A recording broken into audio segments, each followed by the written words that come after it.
Hello everyone, welcome in my YouTube channel MCN nurses classes में आपका स्वागत है। तो चलिए, फंडामेंटल के प्रोसीजर का आज एक इम्पोर्टेंट टॉपिक है लंबर पंचर, जो आपके एमएसएन में भी पूछा जाता है, आपको फंडामेंटल में भी पूछा जाता है और आपको प्रोसीजर के अंदर भी इससे क्वेश्चन पूछे जाते हैं। ठीक है, तो आज अपन बिना देर किए इस टॉपिक को शुरू करते हैं। काफ़ी अच्छा टॉपिक है, एग्जाम के बिहाफ से काफ़ी इम्पोर्टेंट टॉपिक है और इससे एक दो क्वेश्चन आपको हर एग्जाम के अंदर देखने को मिल ही जाते हैं। चाहे छोटा क्वेश्चन हो चाहे बड़ा क्वेश्चन हो, लैंग्वेज बना के आपसे कुछ ना कुछ इस टॉपिक से पूछ ही लिया जाता है हर एग्जाम के अंदर। तो काफ़ी इम्पोर्टेंट टॉपिक है। चलो शुरू करते हैं। Lumbar puncture.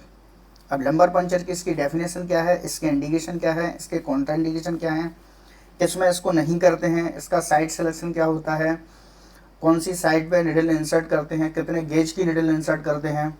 ठीक है, प्री ऑफ मतलब प्रोसीजर के टाइम पे कौन सी पोजीशन होती है और प्रोसीजर के बाद में कौन सी पोजीशन ली जाती है, और जो साइट होती है वो बच्चे में कौन सी साइट होती है, अडल्ट में कौन सी साइट होती है, वो सारी चीज़ें अपन इस क्लास के अंदर डिस्कस करेंगे। इससे छोटे से छोटे अगर देखा जाए कम से कम क्वेश्चन इसमें से बनेंगे आपके 40 to 50 क्वेश्चन इस क्लास के अंदर आपको देखने को मिल जाएंगे। कम से कम 40 to 50 क्वेश्चन। समझ में आ गया? तो काफ़ी इम्पोर्टेंट टॉपिक है। तो चलिए बिना देर किए शुरू करते हैं इस टॉपिक को। काफ़ी इम्पोर्टेंट क्लास है आज की। तो सबसे पहले अपन देखते हैं इसकी definition.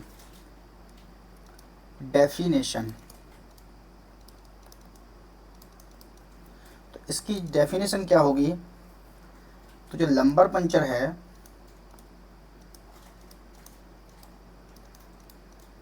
Lumbar puncture is a process where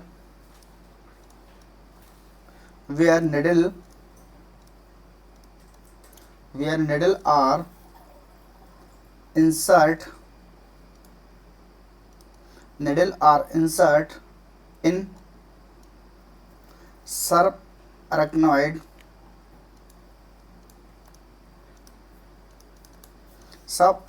space for withdrawal CSF। तो सब अरेक्नॉइड स्पेस के अंदर क्या डाली जाती है? एक निडल डाली जाती है जिसमें से क्या निकाला जाता है? CSF निकाला जाता है, और उसी को क्या बोलते हैं? Lumbar puncture. ठीक है, डेफिनेशन समझ में आ गई। इसके पर्पस क्या क्या होते हैं? तो इसके पर्पस देख लेते हैं, किस पर्पस से इस प्रोसीजर को किया जाता है। इसके पर्पस देख लेते हैं। तो इसके जो पर्पस होते हैं वो होता है, first diagnostic purpose,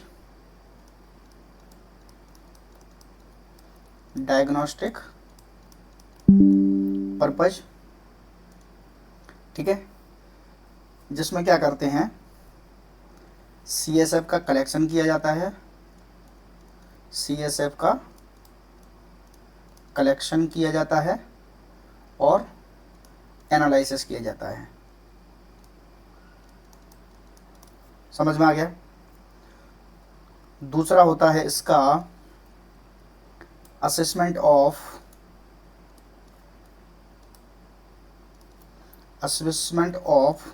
CSF pressure. CSF pressure को देखने के लिए भी इसको किया जाता है। ठीक है, तीसरा इसका यूज क्या है? तीसरा इसका यूज है स्पाइनल एनेस्थेसिया। स्पाइनल एनेस्थेसिया में भी इसका यूज किया जाता है। और क्या होगा? और होगा इसका मेडिसिन एडमिनिस्ट्रेशन। मेडिसिन एडमिनिस्ट्रेशन में भी इसका यूज किया जाता है, मेडिसिन एडमिनिस्ट्रेशन। तो अपन ने क्या पढ़ लिया? सबसे पहले पढ़ लिया अपन ने डेफिनेशन। डेफिनेशन में क्या होता है? Lumbar puncture is a process where needle are insert in the sub arachnoid space for withdrawal CSF। ठीक है, पर्पज क्या क्या होते हैं इसके? तो पर्पज होता है इसका डायग्नोस्टिक पर्पज होता है, जिसमें CSF को कलेक्ट किया जाता है और एनालिसिस किया जाता है। दूसरा होता है इसका assessment of CSF pressure, CSF pressure को देखने के लिए किया जाता है। तीसरा होता है इसका स्पाइनल एनेस्थेसिया में भी इसका यूज किया जाता है। और चौथा मेडिसिन एडमिनिस्ट्रेशन में भी इसका यूज किया जाता है। ठीक है, अब एक क्वेश्चन बनाते हैं इसमें से। एक क्वेश्चन अगर आपसे पूछा जाए, ये क्वेश्चन आ भी जाता है, कई बार आया भी हुआ है। क्वेश्चन है what is the position, what is the position are placed by nurse, what is the position are placed by nurse during surgery with spinal anesthesia, spinal anaesthesia. ठीक है, तो स्पाइनल एनेस्थेसिया अगर किसी को दिया जा रहा है ड्यूरिंग सर्जरी, तो जो क्लाइंट की पोजीशन है वो क्या होगी? तो इसके लिए आंसर हो जाएगा आपका सीधा का सीधा आंसर हो जाएगा टेंडेलेनबर्ज पोजीशन, टेंडेलेनबर्ज पोजीशन। ये डायरेक्ट क्वेश्चन आता है। और टेंडेलेनबर्ज पोजीशन कौन सी होती है? जिसमें जो फुट पार्ट है वो क्या होता है? एलिवेटेड होता है। जो फुट एंड क्या होता है? एलिवेशन। इसको क्या बोलते हैं? टेंडेलेनबर्ज पोजीशन बोलते हैं। तो आपके इसमें से लगभग 4 से 5 क्वेश्चन कवर हो गए हैं। इसके पर्पज में से क्वेश्चन पूछा जा सकता है। ठीक है, इसकी डेफिनेशन पूछी जा सकती है, और तीसरा इसकी ये पोजीशन पूछी जा सकती है। ठीक है, अब अगर इसी में एक और क्वेश्चन आपसे पूछा जाए, इसी में अगर आपसे क्वेश्चन पूछा जाए, मान के चलिए इसी में अगर आपको दूसरा क्वेश्चन पूछा जाता है, क्वेश्चन नंबर 2 पूछा जाए तो which of the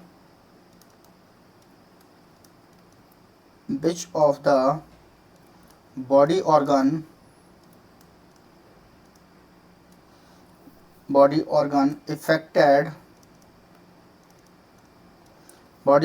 affected when drug is administered during lumbar puncture।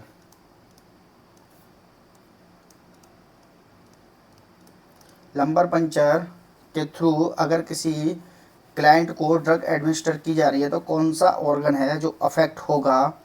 Option A अगर आपसे पूछा जाए, मान के चलिए ब्रेन। ऑप्शन बी होगा मान के चलिए लीवर। ऑप्शन सी हो सकता है आपका किडनी, और ऑप्शन 4 होगा जैसे कि लंग्स। ठीक है, तो आपका राइट आंसर क्या होगा? ब्रेन। समझ में आ गया? ठीक है, तो ये क्वेश्चन भी आपसे पूछे जा सकते हैं। काफ़ी सिंपल क्वेश्चन है ये तो, लेकिन ये एग्जाम के बिहाफ से इम्पोर्टेंट हो सकता है। ठीक है, चलिए अब देखते हैं इसके इंडिकेशन। अपने डेफिनेशन देख ली, ठीक है, और अपने पर्पस देख लिए, अपन इससे संबंधित कुछ क्वेश्चन थे वो भी डिस्कस कर लिए। अब अपन देखते हैं इसके इंडिकेशन, क्या क्या इंडिकेशन होते हैं किसके? लंबर पंचर के।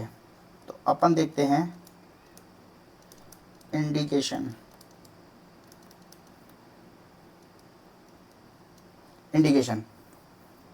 तो इंडिकेशन हो सकता है इसका मेनिंजाइटिस। ठीक है, और क्या हो सकता है? और हो सकता है सर्जरी ऑफ लोअर लिम्फ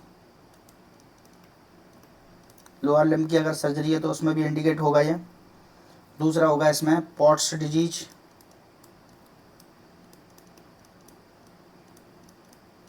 ठीक है, पॉट्स डिजीज क्या होती है? टीबी, ट्यूबरकुलोसिस, कहाँ पर? स्पाइनल कॉर्ड की। ठीक है, पॉट्स डिजीज हो गया। और क्या होगा? माइलोग्राफी।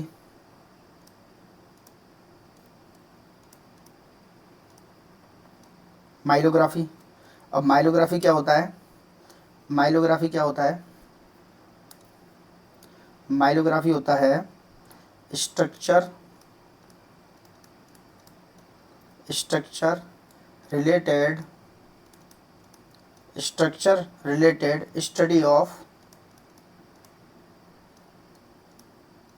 Study of brain and spinal cord. ठीक है, तो ये भी एक क्वेश्चन हो सकता है। माइलोग्राफी किसको बोलते हैं? स्ट्रक्चर रिलेटेड स्टडी जो होती है ब्रेन और स्पाइनल कॉर्ड की, उसको क्या बोलते हैं? माइलोग्राफी।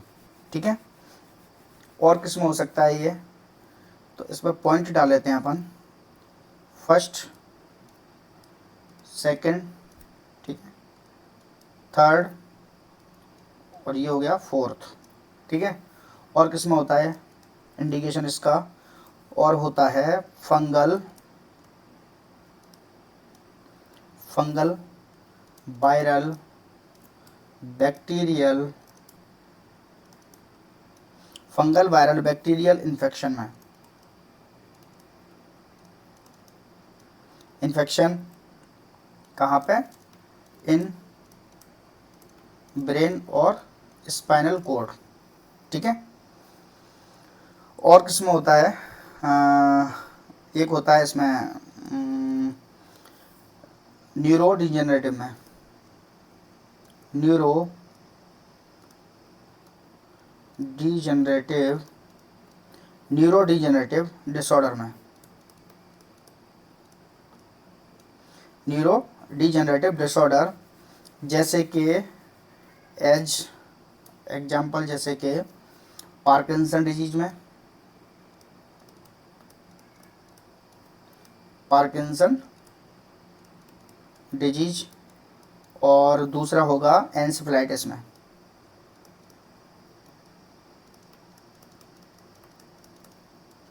ठीक है, तो neuro degenerative disorder, Parkinson disease या फिर एंसेफेलाइटिस, ये इसके क्या होते हैं? इंडिकेशन पढ़ लिए। अब अपन देखते हैं इसके कॉन्ट्राइंडिकेशन, किस में इस चीज़ को, लंबर पंचर को परफॉर्म नहीं किया जाता। अगर किसी क्लाइंट की अगर ऐसी कोई कंडीशन है जिसमें ये कॉन्ट्राइंडिकेटेड है, तो कॉन्ट्राइंडिकेशन अपन देखते हैं। कॉन्ट्राइंडिकेशन,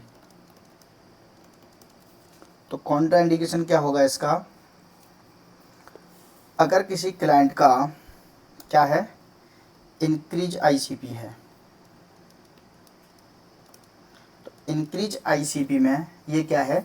कॉन्ट्राइंडिकेटेड है। ये क्वेश्चन भी कई बार पूछा गया है। ठीक है, काफ़ी इम्पोर्टेंट लाइन है ये। ठीक है, डायरेक्ट 1 नंबर देगी आपको। अपन ने क्या क्या पढ़ लिया? इसकी डेफिनेशन पढ़ ली, इसका पर्पज पढ़ लिया, इसके इंडिकेशन पढ़ लिए, इसके कॉन्ट्राइंडिकेशन पढ़ लिए। अब अपन देखते हैं इसका प्रोसीजर, पूरा प्रोसीजर कैसे होता है। तो इसका प्रोसीजर समझते हैं, प्रोसीजर पूरा कैसे होता है, क्योंकि अपन पढ़ रहे हैं फंडामेंटल का प्रोसीजर। ठीक है, तो प्रोसीजर देख लेते हैं अपन।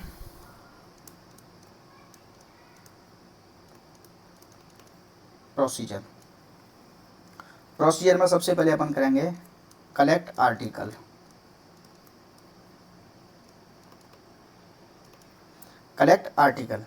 अब आर्टिकल में क्या लेते हैं? अपन लेते हैं एलपी निडल। अब एलपी निडल का साइज अगर पूछा जाए तो आपसे, तो साइज होगा 16 गॉज। ये डायरेक्ट क्वेश्चन है। एलपी निडल के लिए कौन सा साइज होगा? क्या साइज होगा? 16 गॉज का। और इसको अगर एलपी निडल अवेलेबल नहीं है, अगर एलपी निडल आपके पास अवेलेबल नहीं है, तो इसको रिप्लेस कर सकते हैं, रिप्लेस बाय किससे? स्पाइनल निडल से। अगर एलपी निडल नहीं है तो इसको स्पाइनल निडल भी यूज कर सकते हैं। और स्पाइनल निडल का जो साइज होगा वो क्या होगा? वो होगा 22 to 26 गॉज। ये भी डायरेक्ट इम्पोर्टेंट क्वेश्चन बन गया। ठीक है, अगर आपसे कोई पूछा जाए कि 22 गॉज का किस में यूज करेंगे और 26 का किस में करेंगे। अगर रेंज में पूछा जाए और कोई कंडीशन नहीं दी हो, अडल्ट है कि चिल्ड्रन है, तब तो आप 22 से 26 गॉज कर दोगे। अगर ये पूछा जाए कि जो क्लाइंट है जिसका लंबर पंचर होने जा रहा है वो एक बच्चा है, ठीक है, तो बच्चे में कौन से साइज़ का निडल यूज करेंगे, स्पाइनल निडल। तो बच्चे के लिए अगर साइज़ पूछा जाएगा तो बच्चे के लिए साइज़ हो जाएगा कितना, 26 गॉज, और 22 गॉज हो जाएगा अडल्ट के लिए। समझ में आ गया। तो ये भी आपके डायरेक्ट क्वेश्चन बन गए, ठीक है। एक एक लाइन में आपको 1 से 2 क्वेश्चन देखने को मिल जाएंगे। काफ़ी इंपॉर्टेंट है ये क्लास एग्जाम के लिए। ESIC, DSSB, नॉरसेट, कोई भी एग्जाम उठा लो, ये टॉपिक ऐसा है जो एग्जामिनर का हार्ट है, ये एग्जाम का हार्ट है, ठीक है। इसमें से क्वेश्चन पूछे जाते हैं, काफ़ी इंपॉर्टेंट टॉपिक है। अगर वीडियो पसंद आ रहा है तो वीडियो को लाइक कर दो, चैनल को सब्सक्राइब कर लो, ताकि आपको ऐसे ही 1 से 1 इम्पोर्टेंट टॉपिक एग्जाम से पहले तो कम से कम जो इम्पोर्टेंट टॉपिक है वो अपन क्लियर करवा देंगे। तो आपको एक भी क्वेश्चन गलत नहीं होगा। और डाटा की गारंटी मेरी है। डाटा अगर ये दिया है मैंने तो ये डाटा 100% सही है, ठीक है ना। इसमें 1 इंच ऊपर ना 1 इंच नीचे होगा, डाटा यही रहेगा। चाहे एग्जाम कोई भी हो, नॉरसेट हो, DSSB हो, ESIC हो, कुछ भी एग्जाम हो, डाटा यही रहेगा सेम। इधर उधर पढ़ने की ज़रूरत ही नहीं है, ठीक है। तो क्या बोला अपन ने, रिप्लेस बाई स्पाइनल निडल। तो स्पाइनल निडल का जो साइज है 22 से 26 गॉज। अगर 22 पूछा जाए तो अडल्ट के लिए, और 26 गॉज का साइज पूछा जाए तो वो चाइल्ड के लिए यूज करते हैं, ठीक है। कलेक्ट आर्टिकल में क्या लिया अपने, LP निडल, LP निडल नहीं है तो स्पाइनल निडल। उसके बाद आपको क्या चाहिए, उसके बाद आपको चाहिए sample collection bile, sample collection bile. अब सैंपल कलेक्शन बाइल अगर आपसे पूछा जाए कि कितनी बाइल लेते हैं, तो आपका आंसर होगा 3। सैंपल कलेक्शन बाइल कितनी लेते हैं, 3 लेते हैं। अब सैंपल कलेक्शन जो बाइल लेते हैं वो 3 क्यों लेते हैं, 4 क्यों नहीं लेते, 1 क्यों नहीं लेते, तो ये होती हैं फॉर साइटोलॉजिकल,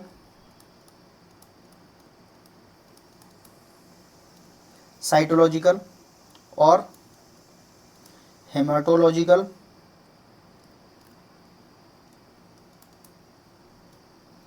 और बैक्टीरियल।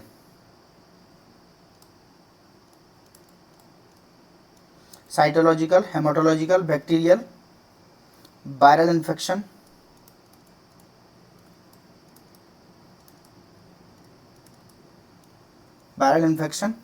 असेसमेंट करते हैं इससे। तो कितनी बार ले रहे थे अपन, 3 ले रहे थे, ठीक है। किसके लिए, साइटोलॉजिकल, हेमाटोलॉजिकल और बैक्टीरियल वायरल इन्फेक्शन के असेसमेंट के लिए। तीनों बाइल हो गए। उसके बाद क्या लेते हैं, नेक्स्ट स्लाइड में देखते हैं। उसके बाद आप लोगे, क्या लोगे, मैनोमीटर, ठीक है। मैनोमीटर क्यों लेते हैं, फॉर चेक CSF प्रेशर, ठीक है। डायरेक्ट क्वेश्चन इससे भी पूछा जा सकता है कि मैनोमीटर का यूज किस में होता है, for check the CSF pressure. तो ये क्वेश्चन बन गया, ठीक है, मैनोमीटर। उसके बाद क्या लेते हैं, और क्या लेते हैं इसके साथ में, एक लेते हैं 3 वे कैनुला बोल लो, या फिर स्टॉप कॉक बोल लो। 3 वे स्टॉप कॉक लेते हैं ताकि 2 साइडेड में उसको कनेक्ट किया जा सके। और क्या लेते हैं, और लेते हैं जाइलोकेन, जिसको क्या बोलते हैं, कल की क्लास में भी बताया था, लॉक्स 2%। इसको लिग्नोकेन भी बोलते हैं, जाइलोकेन बोलो, कुछ भी बोल लो, ठीक है। अगर आपसे पूछा जाए, इसी में एक कोड डाल लो, अगर आपसे पूछा जाए कि स्पाइनल एनेस्थीसिया के लिए क्या यूज किया जाता है, स्पाइनल एनेस्थीसिया के लिए, तो 5% लिडोकेन, 5% लिडोकेन या फिर जाइलोकेन, 5% लिडोकेन या फिर xylocaine use for use for spinal anaesthesia.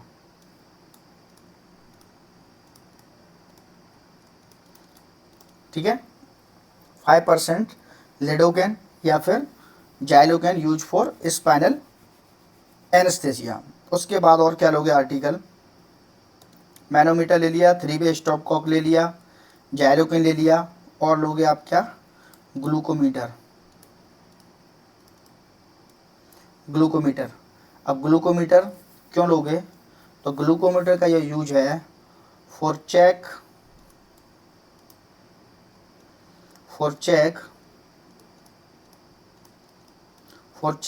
Glucose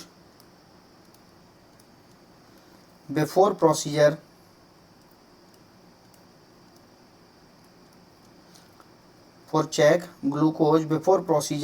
for किसके लिए लेते हैं ग्लूकोमीटर को, हाइपोग्लाइसीमिया चेक करने के लिए, हाइपोग्लाइसीमिया। तो ये भी क्वेश्चन बन गया। जाइलोकेन स्पाइनल एनेस्थेसिया में कौन सा यूज करते हैं, लॉक्स 2% हो गया, स्टॉप कॉक हो गया, है ना। तो ये सारे ही इंपॉर्टेंट आपके क्वेश्चन इसमें से बनते जा रहे हैं। अब ड्यूरिंग प्रोसीजर क्लाइंट की पोजीशन कौन सी होती है, बेस्ट पोजीशन।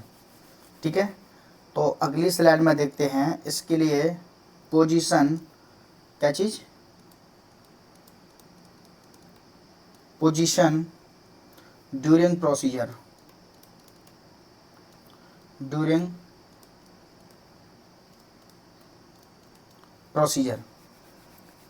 पोजीशन कौन सी होगी।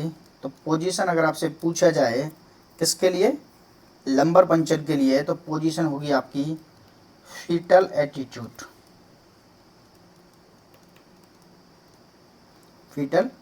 एटीट्यूड। जो बच्चा होता है फीटल, जो फीटस होता है, उसके एटीट्यूड में जो पोजीशन होगी ऐसे होगी, यहाँ से स्पाइनल वो किया जाता है लंबर पंचर। ठीक है, तो फीटल एटीट्यूड में क्या होगी, पोजीशन होगी। ठीक है, या फिर उसको और क्या बोलोगे, या फिर बोलोगे उसको सी शेप। अगर फीटल एटीट्यूड नहीं दिया है तो सी शेप आपको मिल जाएगा ऑप्शन के अंदर। ये आपके डायरेक्ट क्वेश्चन हो गए। ठीक है, अगर वीडियो पसंद आ रही है तो वीडियो को लाइक कर दो भाई, लाइक नहीं करते हो चैनल को सब्सक्राइब कर लो, काफ़ी इंपॉर्टेंट क्लास है। सी शेप समझ में आ गया, फीटल एटीट्यूड या फिर सी शेप, कब, पोजीशन ड्यूरिंग द प्रोसीजर। कौन सा प्रोसीजर, एलपी, लंबर पंचर। समझ में आ गया। अब ये सी शेप और अगर इसको डिटेल में पढ़ें तो वो क्या होती है, ये होती है लेटरल या फिर साइड लाइन बोल सकते हैं इसको, side line position with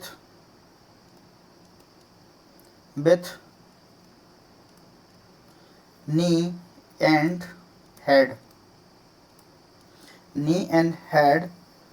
flexed inside. तो इसमें जो नी और हेड है वो फ्लेक्स्ड होंगे इनसाइड की तरफ, ये हेड हो गया और ये नी हो गया, तो ये इनसाइड की तरफ फ्लेक्स्ड होंगे, तो ये हो गई सी शेप पोजीशन। समझ में आ गया। ठीक है, अब देखते हैं इसका साइड सिलेक्शन। अपन ने पोजीशन पढ़ ली, इंडिकेशन पढ़ लिए, पर्पज पढ़ लिए, कॉन्ट्रा इंडिकेशन पढ़ लिया, अब पोजीशन पढ़ ली, आर्टिकल पढ़ लिए। अब अपन देखते हैं इसका साइड सिलेक्शन। साइड सिलेक्शन कैसे करते हैं निडल को इंसर्ट करने के लिए। ठीक है, क्या देखते हैं अपन, साइड सिलेक्शन। अपन देखते हैं अब इसका साइड सिलेक्शन। ठीक है, क्या देखते हैं, साइड सिलेक्शन किसके लिए, लंबर पंचर के लिए। तो साइड सिलेक्शन अगर आपसे पूछा जाए अडल्ट का, और अगर आपसे पूछा जाए चाइल्ड का, किसका, अडल्ट का और चाइल्ड का। ठीक है, तो अडल्ट का जो साइड सिलेक्शन होगा वो होगा L3 से L4। ठीक है, और ये क्या है, ये है आपका मोस्ट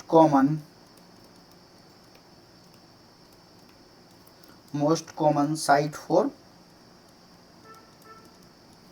अडल्ट। समझ में आ गया। डायरेक्ट क्वेश्चन मिल गया आपको। मोस्ट कॉमन साइट कौन सी होती है अडल्ट के लिए? L3 या L4। ठीक है। अगर चाइल्ड का पूछा जाए तो चाइल्ड की साइट होगी L4 से L5, L4 टू L5। और ये किस में मोस्ट कॉमन है? ये मोस्ट कॉमन है किसके लिए? चाइल्ड के लिए। Most common for child. समझ में आ गया। ये भी आपको डायरेक्ट क्वेश्चन मिल गया। ठीक है। L3 L4 किसके लिए है? अडल्ट के लिए। और L4 L5 किसके लिए है? चाइल्ड के लिए। ठीक है। अगर आपसे डायरेक्ट क्वेश्चन पूछा जाए, अगर आपसे डायरेक्ट क्वेश्चन ये भी पूछा जा सकता है, मान के चलिए ये क्वेश्चन पूछ रहे हैं। क्वेश्चन, व्हाट इज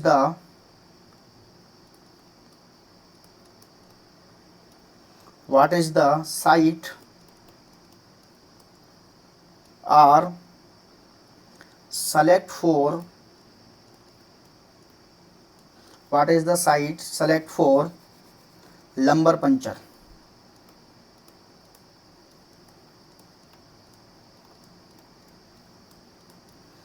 अब इस क्वेश्चन में क्या पूछा है? What is the site for lumbar puncture.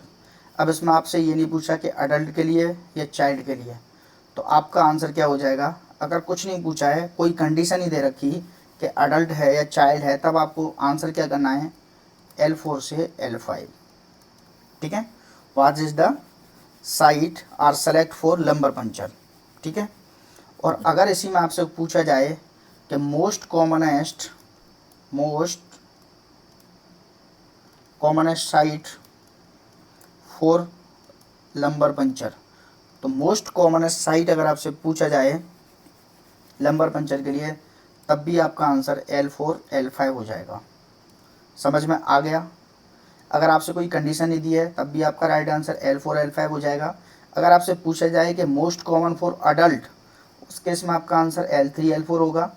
अगर आपसे अडल्ट कंडीशन नहीं दे रखी, आपको केवल ये पूछ रहे हैं कि most common site for lumbar puncture, तब आपका आंसर होगा L4 L5। और अगर आपसे पूछा जाए what is the site are select, कोई कुछ नहीं पूछ रहा, मोस्ट कॉमन नहीं पूछ रहा, कुछ नहीं पूछ रहा, लेकिन ये भी नहीं पूछ रहा कि अडल्ट का है कि चाइल्ड का, तब भी आपका आंसर क्या होगा? L4 L5। समझ में आ गया। Is it clear? ओके। चलो अगला देखते हैं। अब देखते हैं इसके स्टेप्स। अपन ने क्या किया? पर्पस देख लिया, इंडिकेशन देख लिए, कॉन्ट्रा इंडिकेशन देख लिए, साइट सिलेक्शन कर लिया। साइट सिलेक्शन करने के बाद अब आपकी स्टेप करेंगे, स्टेप बाय स्टेप। अब इस प्रोसीजर को समझते हैं ये कैसे होगा। तो अब अपन देखते हैं क्या स्टेप 4 प्रोसीजर, इसको कैसे करते हैं। Step 4 procedure. ठीक है। तो स्टेप क्या क्या होंगी? तो सबसे पहले आप दोगे उसको पोजीशन। पोजीशन जैसा कि मैंने बताया था, सी शेप या फिर फीटल एटीट्यूड। ठीक है। पोजीशन के बाद फिर आप क्या करोगे? पोजीशन देके फिर करोगे आप साइट सिलेक्शन। साइट सिलेक्शन कर लिया, फिर आप क्या करोगे? क्लीन साइट को क्लीन कर दोगे। उसके बाद क्या करोगे? इंसर्ट दी निडल। ठीक है। निडल को इंसर्ट कर दोगे। उसके बाद जैसे ही आपने निडल इंसर्ट करी, उसके बाद क्या करोगे? जो निडल के साथ में जो स्टिलेट है उसको बाहर की साइड में खींचोगे। क्या करोगे? रिमूव स्टिलेट एंड उसके बाद क्या करोगे? कनेक्ट। स्टिलेट को रिमूव करने के बाद कनेक्ट थ्री वे। ठीक है। कनेक्ट 3 वे। उसके बाद क्या करोगे? Collect the sample.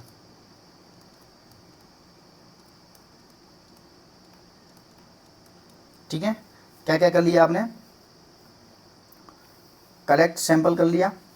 क्या किया? पहले पोजीशन दी, फिर साइड सिलेक्शन कर लिया, फिर साइड को क्लीन कर लिया, फिर इंसर्ट कर दिया निडल को, रिमूव कर लिया स्टिलेट, कनेक्ट कर दिया 3 वे, कलेक्ट करने लग गए सैंपल को।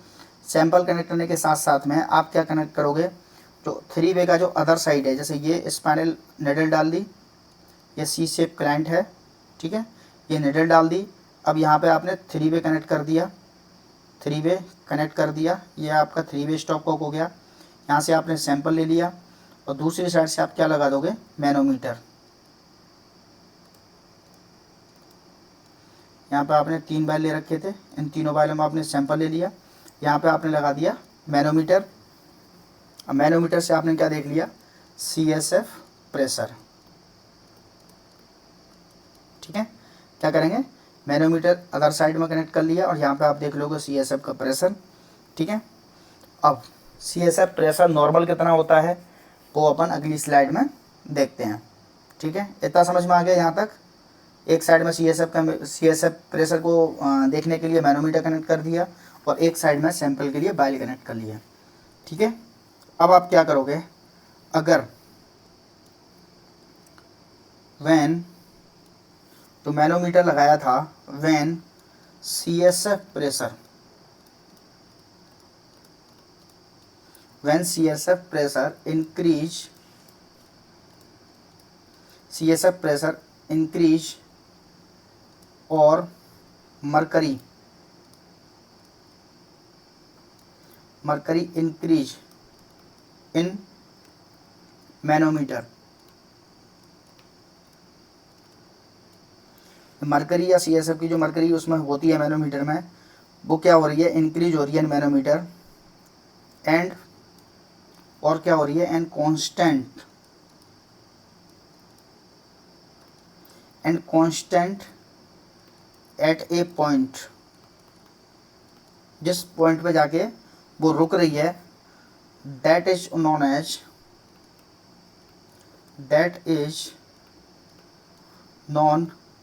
As CSF pressure. आपने क्या किया था, सी शेप क्लैंट था, निडल डाल दी, 3 वे स्टॉप कॉक लगा दिया, एक साइड में मैनोमीटर लगा दिया, ठीक है, एक साइड में ये वायल लगा ली जिसमें सैंपल लेने थे, 3 वायल मैंने बोला था, ठीक है।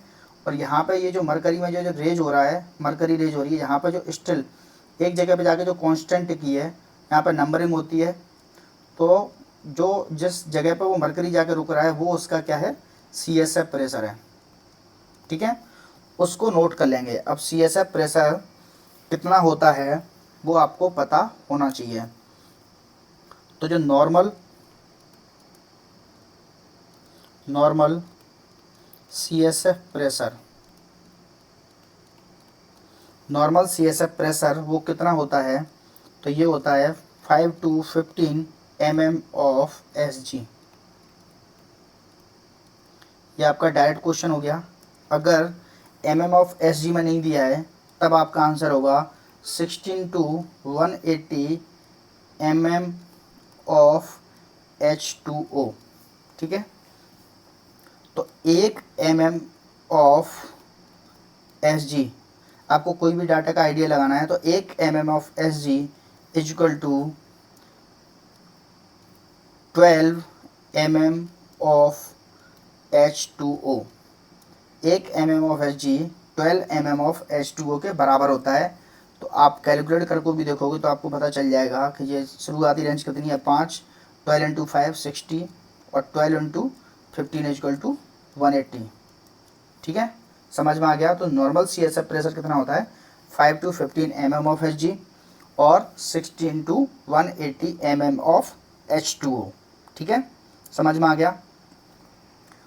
अगर किसी क्लाइंट को हाइपोवोलेमिया है, अगर किसी क्लाइंट को, अपन CSF की बात कर रहे हैं, ठीक है, अगर किसी क्लाइंट को क्या है, हाइपरवोलेमिया या फिर hypovolemia, if patient is having hypervolemia,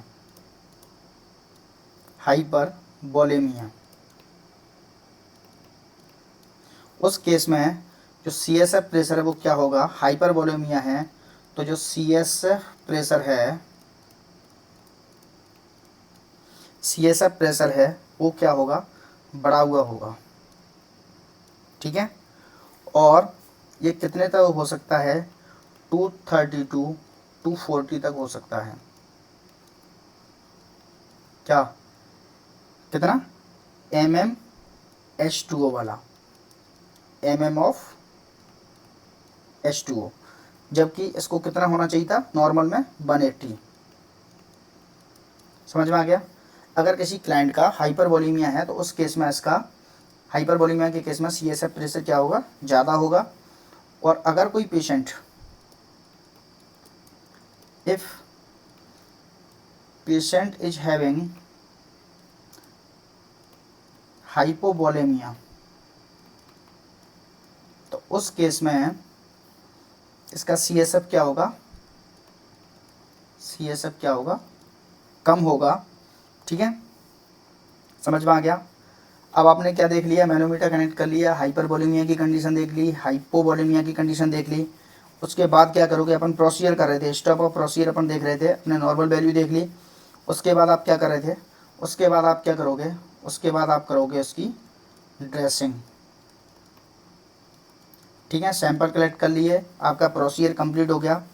उसके बाद आप कर दो उसकी ड्रेसिंग। ठीक है, अब अगर आपसे पूछा जाए, ड्रेसिंग कर दी, प्रोसीजर कंप्लीट, अब after position, after procedure, after procedure patient position. तो आफ्टर प्रोसीजर जो पेशेंट की पोजीशन वो होगी फ्लैट पोजीशन। डायरेक्ट क्वेश्चन है, ठीक है। फ्लैट पोजीशन या फिर सुपाइन पोजीशन विदाउट पिलो। इस केस में इस क्लाइंट को क्या नहीं देते हैं, पिलो नहीं देते हैं। माना जाता है कि 24 आवर्स तक नहीं देते हैं, लेकिन एटलीस्ट 3 to 5 आवर्स तक तो आपको पिलो उसको नहीं देना है। At least 3 to 5 hours not give pillow. ठीक है, समझ में आ गया। इसका जो एडवांटेज है वो क्या है, पिलो नहीं देने का एडवांटेज क्या है, या फिर क्यों नहीं देते हैं, इसका एडवांटेज क्या है। इसका जो एडवांटेज है वो है prevent A risk of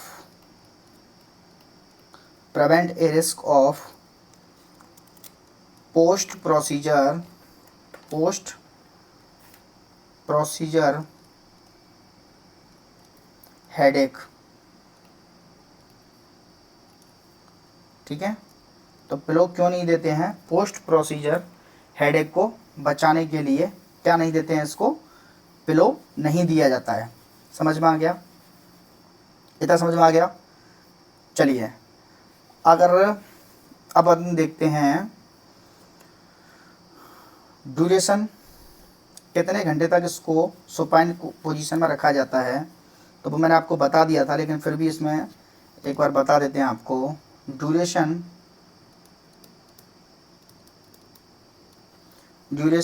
of position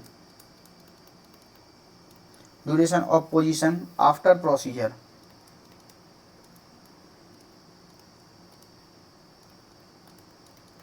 ठीक है, तो इसमें जो रखते हैं वो रखते हैं 12 to 24 hours. Direct question, at least 3 to 5 hours, ये डायरेक्ट क्वेश्चन। ठीक है, सबसे इम्पोर्टेंट क्वेश्चन है इसमें कि जो CSF जो लंबर पंचर करते हैं उसमें जो सैंपल है वो कितना लेते हैं। ऐसा नहीं है कि उसका 50 ml सैंपल ले लिया तो पेशेंट को दिक्कत हो जाएगी, तो आपको लिमिटेड ही सैंपल लेना है। तो लिमिटेड में भी कितना लेना है, एक आइडियल जो इसकी क्वांटिटी है वो क्या होती है वो भी इसमें देख लेते हैं अपन। Amount of sample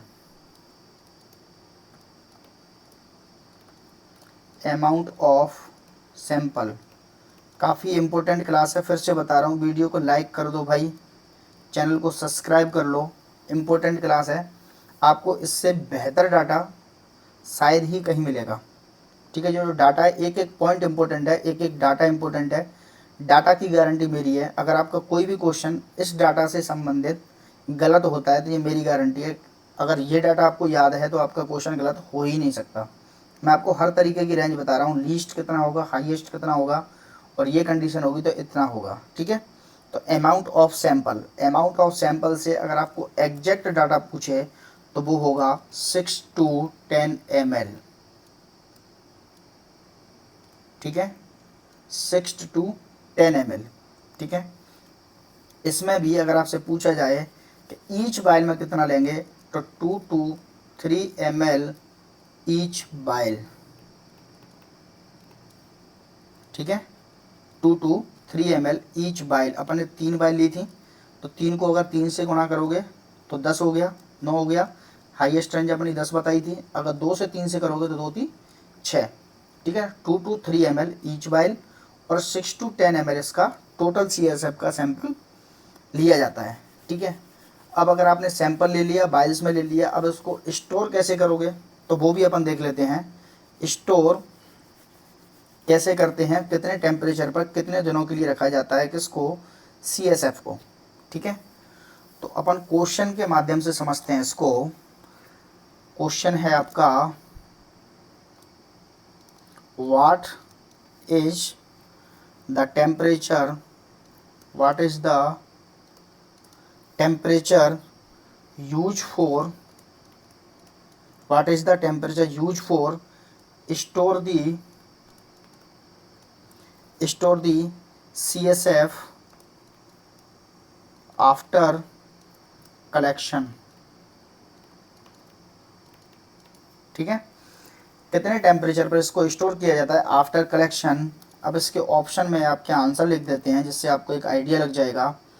option A पे 22 से 24 डिग्री सेल्सियस। ठीक है, दूसरा ऑप्शन है -20 डिग्री सेल्सियस। ठीक है, तीसरा है आपका मान के चलिए 4 डिग्री सेल्सियस। ठीक है, और चौथा है आपका -80 डिग्री सेल्सियस। ठीक है, अब इसमें देखते हैं कि 22 से 24 डिग्री सेल्सियस पर कब तक रख सकते हैं, तो इसको रख सकते हैं अप टू 6 आवर्स। डाटा याद कर लेना इम्पोर्टेंट है। ठीक है, और -20 डिग्री सेल्सियस पर कब रखते हैं अगर किसी को रखने की ज़रूरत पड़े तो, for serological test up to 24 hours. अगर किसी का सैंपल सीरोलॉजिकल के लिए रखना है तो उसको -20 डिग्री सेल्सियस पर 24 आवर्स तक के लिए रख सकते हैं। ठीक है, अगर किसी को 24 आवर्स से भी ज़्यादा लंबे टाइम तक आपको सैंपल रखना है तो उस केस में आपको रखना पड़ेगा इसको 4 डिग्री सेल्सियस पर। तो ये होता है अप टू, इसको कब तक रखते हैं, अप टू 12 to 24 आवर्स तक रखने के लिए इसको 4 डिग्री सेल्सियस पर रखा जाता है। ठीक है, 24 आवर्स से ज़्यादा नहीं, अप टू 12 to 24 आवर्स तक के लिए सैंपल को रखना है तो आप रखोगे 4 डिग्री सेल्सियस पर।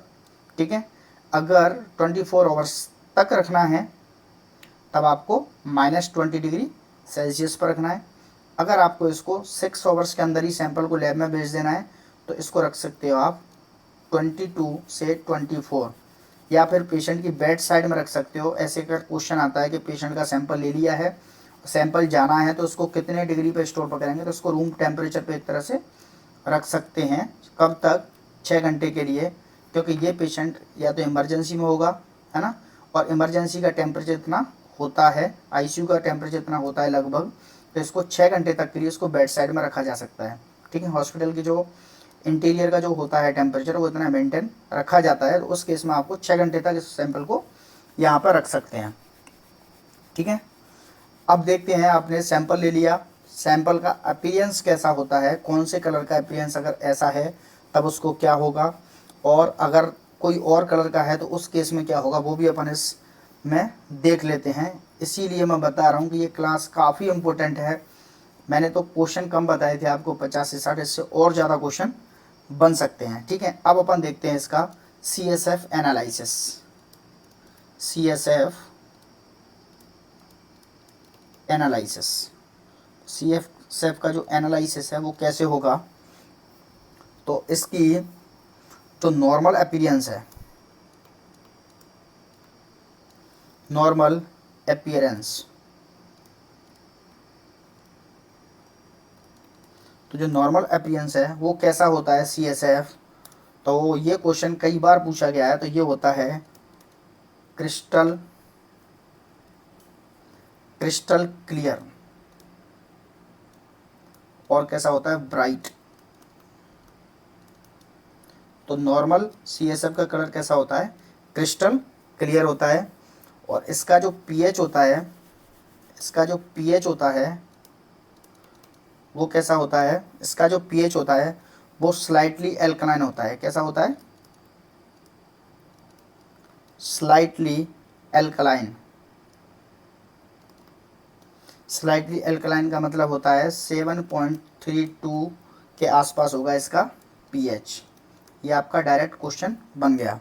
ठीक है, और अगर आपसे कोई पूछा जाए कि इसमें क्या क्या चीज़ें होती हैं, तो इसमें जो प्रेजेंट होती हैं वो होती हैं CSF के अंदर क्या क्या होता है, तो इसके अंदर इंसुलिन होता है। ठीक है, और इसके अंदर ग्लूकोज होता है, और क्या होता है, और होता है इसके अंदर क्लोराइड, और क्या होता है, फिर होता है प्रोटीन। ठीक है, और क्या होता है, इसके अंदर होता है कोर्टिसोल, और होता है इसके अंदर WBC, और क्या होता है, इंसुलिन हो गया, ग्लूकोज हो गया, क्लोराइड हो गया, प्रोटीन हो गया, कोर्टिसोल हो गया, WBC हो गया। ठीक है, ये प्रेजेंट होते हैं इसमें, are common present in CSF। ये इसमें क्या होते हैं, पाए जाते हैं। समझ में आ गया। अब इसमें देखते हैं अपन के जो ग्लूकोज है वो उसकी नॉर्मल वैल्यू क्या होती है। जैसे pH अपन ने देखा, तो pH होता है इसमें 7.32, तो ये होता है स्लाइटली एल्कलाइन। अब इसमें देखते हैं ग्लूकोज का नॉर्मल वैल्यू क्या होता है, प्रोटीन का नॉर्मल वैल्यू क्या होता है, क्लोराइड का नॉर्मल वैल्यू क्या होता है। तो अपन देखते हैं इसकी नॉर्मल वैल्यू, किसकी, ग्लूकोज की, प्रोटीन की और क्लोराइड की normal value, normal value of किसकी, ग्लूकोज की। तो ग्लूकोज की जो नॉर्मल वैल्यू होती है वो होती है इसमें 4260 mg पर डेसीलीटर। ठीक है, mg पर dl। और अगर आपसे पूछा जाए कि प्रोटीन की नॉर्मल वैल्यू क्या होती है इसमें, तो प्रोटीन की नॉर्मल वैल्यू होती है 30 से 50 mg पर dl। और आपसे पूछा जाए क्लोराइड की नॉर्मल वैल्यू क्या होती है, तो क्लोराइड की नॉर्मल वैल्यू होती है इसमें 720 से 750 mg पर dl। समझ में आ गया। तो ये भी आपके क्या हो गए, डायरेक्ट क्वेश्चन हो गए। क्लोराइड की वैल्यू पूछ ले आपसे, प्रोटीन की वैल्यू पूछ ले, ग्लूकोज की वैल्यू पूछ ले, या फिर इसका pH पूछ ले, तो ये आपको नॉर्मल वैल्यू इसकी पता होना चाहिए। अब अपन देखते हैं इसकी जो अबनॉर्मल फाइंडिंग है। अपन ने क्या देखी थी अब तक, इसकी जो नॉर्मल फाइंडिंग देखी थी, नॉर्मल अपीयरेंस कैसा होता है और नॉर्मल फाइंडिंग में इसकी रेंज क्या होती है। तो ये अपन ने नॉर्मल फाइंडिंग पढ़ ली। अब इसकी पढ़ते हैं अपन अब नॉर्मल फाइंडिंग। CSF के अंदर अगर कोई अबनॉर्मलिटी है तो उसमें क्या क्या देखने को मिल सकता है, इसका कलर कैसा देखने को मिल सकता है। ठीक है, और उसमें फाइंडिंग क्या क्या देखने को मिल सकती हैं। अब देखते हैं इसकी अब नॉर्मल फाइंडिंग, कौन सी देखते हैं, अब नॉर्मल फाइंडिंग। अब नॉर्मल फाइंडिंग, अगर इसमें RBC प्रेजेंट है, RBC क्या होती है, रेड ब्लड सेल। ठीक है, इफ आरबीसी प्रेजेंट, यानी ब्लड प्रेजेंट है, इफ आरबीसी प्रेजेंट, तो इसका जो कलर है वो कैसा होगा, वो होगा इसका कलर पिंक कलर, पिंक होगा, ठीक है, पिंक कलर को होगा, पिंक कलर ऑफ CSF, ठीक है। और ये किसको इंडिकेट करता है, ये इंडिकेट करता है इंट्राक्रेनियल हेमरेज को,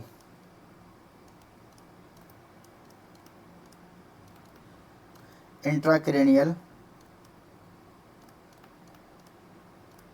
हेमरेज को। अगर क्या है, CSF का कलर कैसा आ रहा है, पिंक कलर आ रहा है। अगर इसका कलर आ रहा है टर्बिड कलर,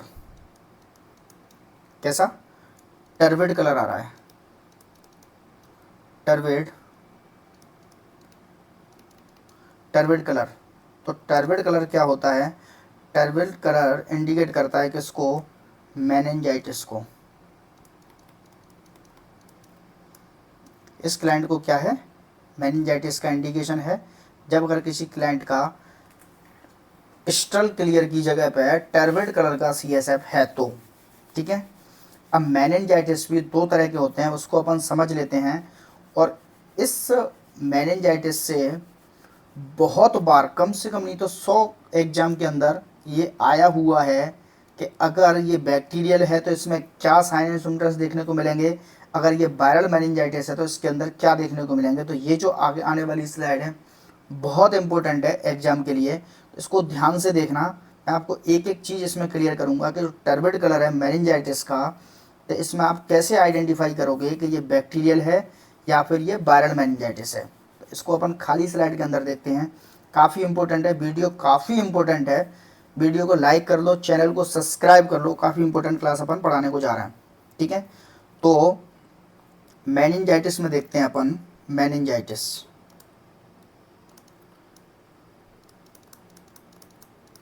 क्योंकि अपन को मिला था क्या, टर्बिड कलर। तो मेनिंजाइटिस में अब आप देखोगे कि एक तो होता है बैक्टीरियल मेनिंजाइटिस, ठीक है, एक होता है बैक्टीरियल मेनिंजाइटिस, ठीक है, और दूसरा होता है वायरल मेनिंजाइटिस, ठीक है। अगर बैक्टीरियल मेनिंजाइटिस की अगर आपको जानकारी करनी है कि बैक्टीरियल मेनिंजाइटिस अगर है तो उसमें क्या क्या देखने को मिलेगा, तो बैक्टीरियल मेनिंजाइटिस के अंदर आपको बढ़ा हुआ मिलेगा क्या, प्रोटीन का लेवल, प्रोटीन का लेवल बढ़ा हुआ मिलेगा। और इसमें जो शुगर का लेवल है वो कम मिलेगा, शुगर का लेवल। और किसका, शुगर के अंदर और क्या होता है, शुगर और क्लोराइड का,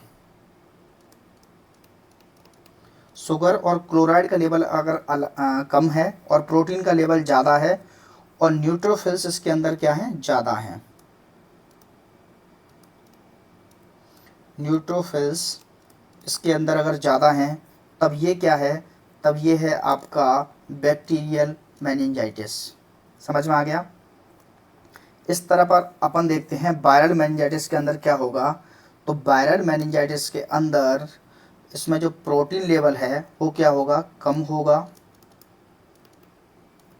प्रोटीन लेवल इसके अंदर क्या होगा, कम होगा। और जो शुगर का लेवल है जो बैक्टीरियल में कम था इसमें ज़्यादा होगा, शुगर का और क्लोराइड का, शुगर या फिर क्लोराइड।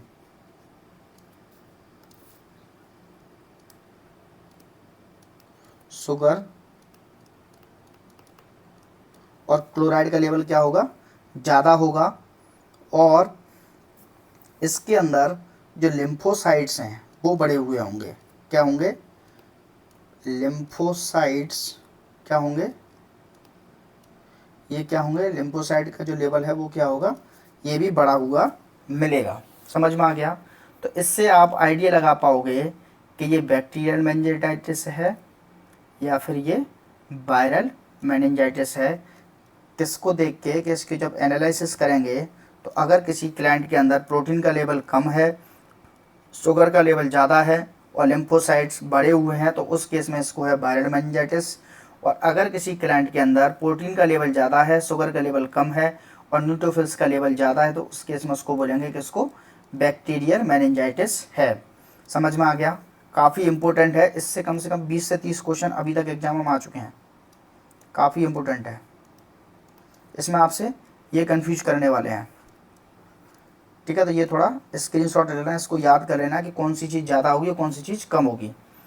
फिर होता है टर्बिड कलर, अपने देख लिया टर्बिड कलर इसमें देखने को मिलता है मेनिंजाइटिस के अंदर। अब अपन देखते हैं एक कलर होता है येलो कलर। कैसे कलर का होता है? येलो कलर का अगर है, येलो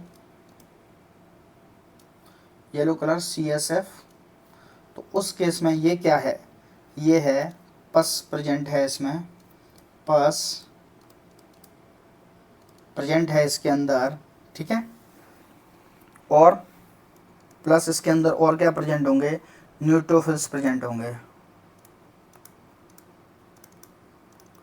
पस प्रेजेंट होंगे या फिर न्यूट्रोफिल्स प्रेजेंट होंगे। इसकी वजह से इसका कलर कैसा होता है? येलो कलर का। और अगर ट्यूबरक्लोसिस पूछा जाए आपसे कि ट्यूबरक्लोसिस या फिर पोर्ट्स डिजीज के अंदर क्या फाइंडिंग देखने को मिलेगी, तो इसमें भी आप डाल लीजिए कि अगर ट्यूबरक्लोसिस है, ट्यूबरक्लोसिस और पोर्ट्स डिजीज में, ट्यूबरक्लोसिस या पोर्ट्स डिजीज के अंदर इसमें क्या होंगे? इसमें बढ़े हुए मिलेंगे lymphocytes.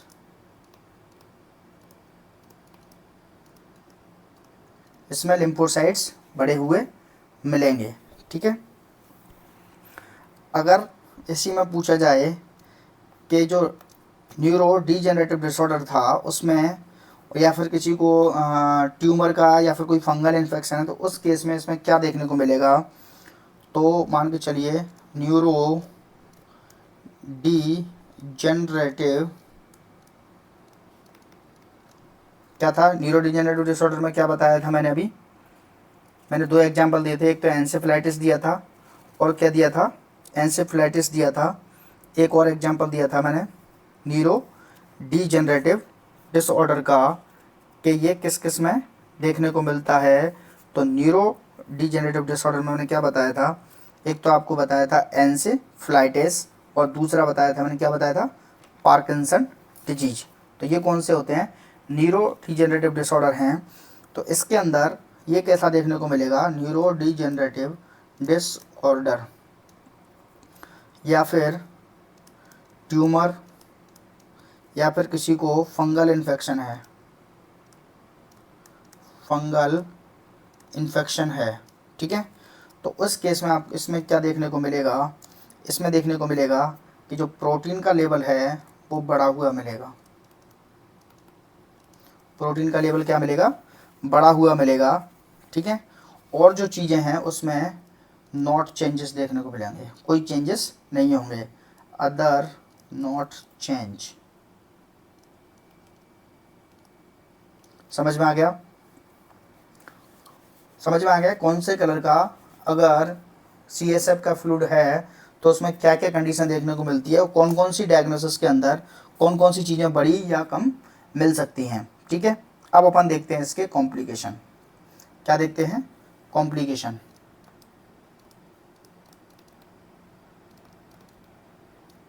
Complication of lumbar puncture, of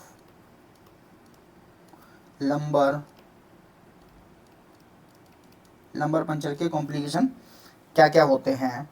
तो सबसे पहला आपका आ जाता है, क्या कर रहे हो? CSF ही देख रहे हो तो CSF लीकेज ही पहला कॉम्प्लिकेशन हो सकता है। ठीक है, अगर क्लास पसंद आ रही है तो वीडियो को लाइक कर दो भाई, आपका कुछ नहीं जाएगा। ठीक है, चैनल को सब्सक्राइब कर लो, काफ़ी इंपॉर्टेंट क्लास है। एग्जाम से पहले आपको जो इंपॉर्टेंट टॉपिक हैं जिनसे क्वेश्चन बनते ही बनते हैं वो आपको सारे क्लियर करवा देंगे। चैनल को सब्सक्राइब जरूर कर लो। ये मैं शायद इस वीडियो के अंदर तीसरी या चौथी बार बोल रहा हूँ, क्योंकि मुझे पता है ये क्लास बहुत इंपॉर्टेंट है। ठीक है, और इतना डिटेल में आपको कोई नहीं पढ़ाएगा और आपको इतना जो डाटा दिया जा रहा है वो मोर देन सफिशिएंट है एग्जाम के लिए। इसमें से कोई भी आपका एक सिंगल क्वेश्चन बाहर नहीं होगा, लैंग्वेज चेंज होकर आ सकता है लेकिन डाटा यही होगा।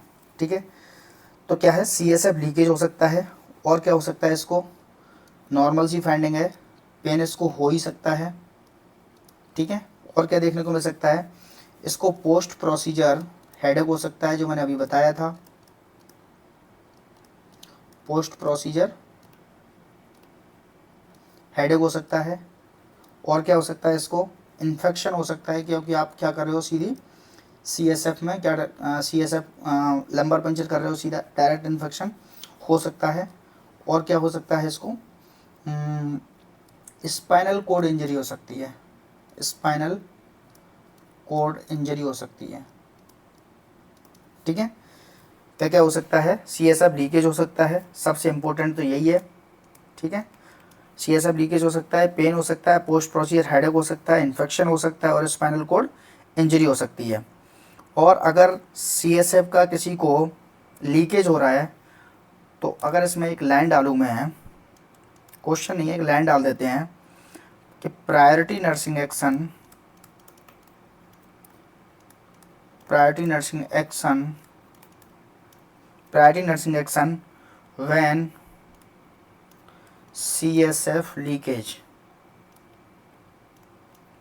ठीक है, after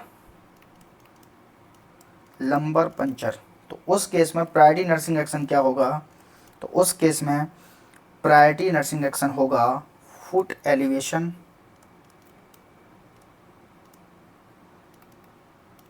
foot elevation of patient bed. ठीक है, और क्या करेंगे, इसको ट्रेन डेलन बर्ज पोजीशन, इसको क्या करेंगे, प्रोवाइड करवाएंगे इस क्लाइंट को जिसका क्या हुआ है, क्या हुआ है, CSF लीकेज हुआ है। समझ में आ गया, कॉम्प्लिकेशन क्या क्या हो सकती हैं, CSF लीकेज हो सकता है। ठीक है, और क्या क्या हो सकता है, पेन हो सकता है, पोस्ट प्रोसीजर हेडेक हो सकता है। ठीक है, और क्या हो सकता है, फिर अपन देखते हैं और क्या क्या हो सकता है। फिर आपको देखना है, सेकंड पॉइंट है आपका, इस क्लाइंट को क्या करना है, इंक्रीज करना है इसका अमाउंट, इंक्रीज अमाउंट इनटेक, किसका, वाटर का, इसको पानी ज़्यादा पीने को बोलना है। और इसको क्या करते हैं, और इसको करते हैं IV फ्लूइड की क्या देते हैं, इसको थेरेपी देते हैं। ठीक है, और क्या करते हैं, फिर इसको आइस कोल्ड एप्लीकेशन लगा दो, जहाँ पे क्या हो रहा है, इसको लीकेज हो रहा है या फिर इसको LP हुआ है।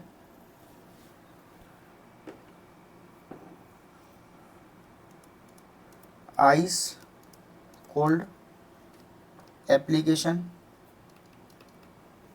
ठीक है, और क्या करोगे, आइस कोल्ड एप्लीकेशन कहाँ पर, पंचर साइट में। ठीक है, और पंचर साइट की जगह अगर किसी क्लाइंट को पेन हो रहा है, तो उस केस में उस जगह पे भी इसको क्या लगा सकते हैं, आइस कोल्ड एप्लीकेशन। अगर फिर भी CSF लीकेज है वहाँ पर, तब उस केस में फिर आप क्या करोगे, इन्फॉर्म ड्यूटी डॉक्टर। ठीक है, आपने प्रायोरिटी नर्सिंग एक्शन में ये कर लिया, उसके बाद इन्फॉर्म ड्यूटी डॉक्टर। ठीक है, तो इन्फॉर्म ड्यूटी डॉक्टर आपका थर्ड प्रायोरिटी पे हो जाएगा अगर किसी का CSF लीकेज था। ठीक है, और सेकंड प्रायोरिटी पे क्या हो जाएगा। ठीक है, समझ में आ गया। फिर उसके बाद अगर आपसे कोई बेस्ट मैनेजमेंट पूछे, इसमें CSF के अंदर बेस्ट मैनेजमेंट पूछे, बेस्ट मैनेजमेंट, तो IV थेरेपी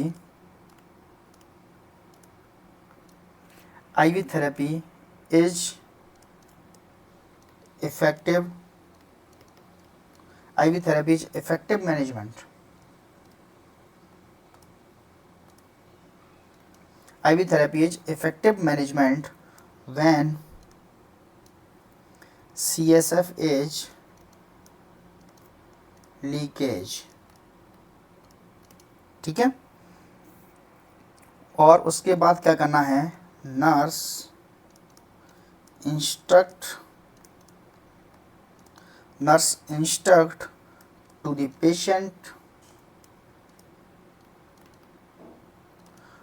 पेशेंट फॉर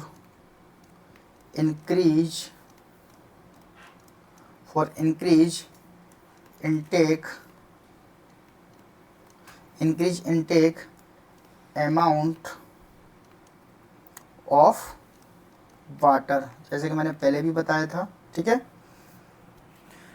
कब, when CSF is लीकेज,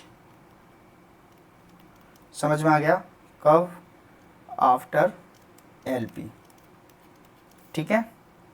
तो क्या क्या करना था, इसमें लीकेज था तो उसमें आइस पैक लगाना था, डॉक्टर को इन्फॉर्म करना था, ऑरल इनटेक बढ़ाना था, फ्लूइड का IV थेरेपी देनी थी, आइस कोल्ड एप्लीकेशन लगानी थी पंचर साइड पर भी, और जहाँ पे पेन हो रहा है वहाँ पर भी, और लीकेज हो रहा है वहाँ पर भी। समझ में आ गया, ठीक है। तो आज के लिए इतना ही, मिलते हैं अगली क्लास में। Thank you so much.